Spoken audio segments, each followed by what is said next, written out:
స్టోరీలోకి వెళ్లే ముందు మా ఛానల్ని సబ్స్క్రైబ్ చేయండి. ప్రస్తుతం తెలంగాణలో ఫోన్ ట్యాపింగ్ వ్యవహారం ఎంత హాట్ టాపిక్ గా మారిందనే సంగతి తెలిసిందే. ఇందులో భాగంగా నాడు అధికారంలో ఉన్న బీఆర్ఎస్ ప్రభుత్వం పలువురు తమ పార్టీ నేతలతో పాటు విపక్ష నేతలు, అధికారులు, సినిమా హీరోయిన్ల ఫోన్లను కూడా ట్యాప్ చేసినట్లు విచారణలో అధికారులు చెప్పారని అంటున్నారు. ఈ క్రమంలో ఏపీలో తన ఫోన్ కూడా ట్యాపింగ్ ప్రయత్నాలు జరిగాయని అంటున్నారు లోకేష్.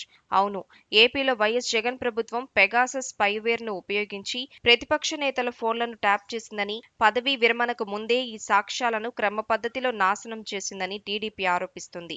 ఈ క్రమంలో సజ్జల రామకృష్ణారెడ్డి తన ఫోన్ను ట్యాప్ చేయించారంటూ టీడీపీ నేత, మాజీ మంత్రి డొక్కా మాణిక్య వరప్రసాదరావు సంచలన ఆరోపణలు చేశారు. ఈ క్రమంలో తాజాగా జాతీయ మీడియాతో మాట్లాడిన నారా లోకేష్, మార్చి 2023లో యువగలం యాత్ర సమయంలో ఒకసారి, ఈ ఏప్రిల్లో ఎన్నికల ప్రచార సమయంలో ఓసారి ఇలా తన ఫోన్ను 2 సార్లు లక్ష్యంగా చేసుకున్నారని తెలిపారు. ఆ సమయంలో తన ఫోన్లకు యాపిల్ నుంచి హెచ్చరికలు అందాయని అన్నారు. ఈ విషయంలో తన వద్ద విచారణకు సరిపడా సమాచారం అయితే ఉందని వెల్లడించారు. ఇదే సమయంలో తమ ఫోన్లను ట్యాప్ చేయడానికి జగన్ ప్రభుత్వం పెగాసస్ ను ఉపయోగించిందని తాము అనుమానిస్తున్నామని లోకేష్ సంచలన వ్యాఖ్యలు చేశారు.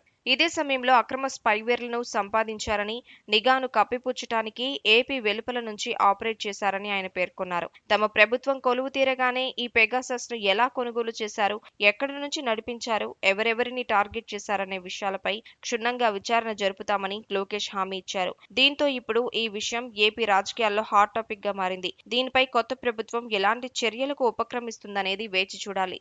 ఈ వీడియో నచ్చినట్లయితే లైక్ చేయండి, సబ్స్క్రైబ్ చేయండి.